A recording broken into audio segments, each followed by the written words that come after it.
So who was Samson?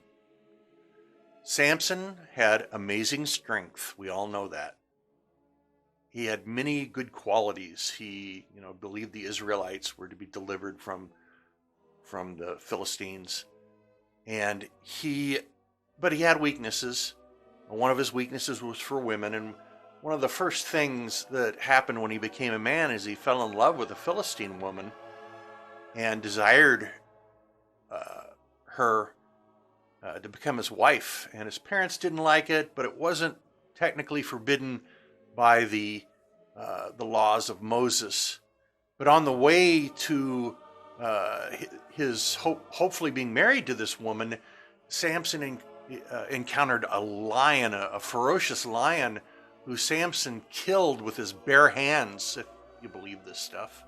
But the significance was that God put a large impediment to his marrying a Philistine woman, but Samson overcame the lion.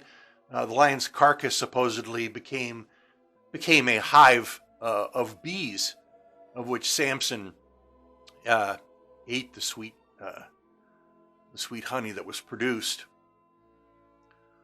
Before his marriage, Samson got a bit over himself and gave a riddle to a crowd of people at his before his wedding, and he gave it to 30 of them, and he said, if you can undo this riddle, if you can figure out this riddle, I will give each of you a coat of garments.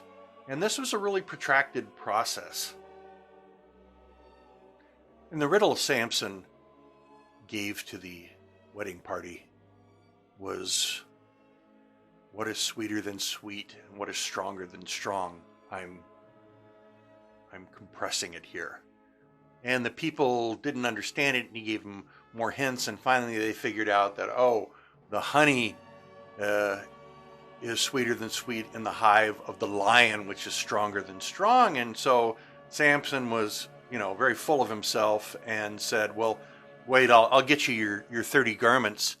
And it is said he went down deeper into the Philistine populace and killed 30 people for their garments and brought back new garments for the people from the wedding. But I'm not sure what the significance of this is, but basically the process took so long that Samson found out that his soon-to-be wife had been given to another. So when Samson came back finally with the garments, it was found that his soon-to-be wife had become estranged and given to another man, and Samson was very unhappy about this, and he captured, as the story goes, 300 foxes, and in pairs tied their tails together around a torch, set all the torches on fire, and let the foxes run through the entire corn crop of the Philistines and burn them out. In revenge, the Philistine burned his fiancée and her father to death. And that set Samson off into a great fury that he would have revenge against her and her father's death. And not having a sword, he took the jawbone of a donkey and killed 1,000 Philistines, all by himself.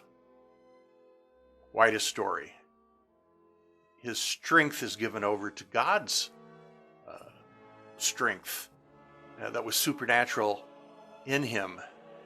And the jawbone of the donkey was to make the Philistines look like the Washington Generals of every Harlem Globetrotters game. And Samson was feared by the Philistines and reviled by them, but he was a hero to the Hebrews. And after the slaying of the 1,000 Philistines, things became calm for a while. And then for Samson, there became the miracle of the water supply.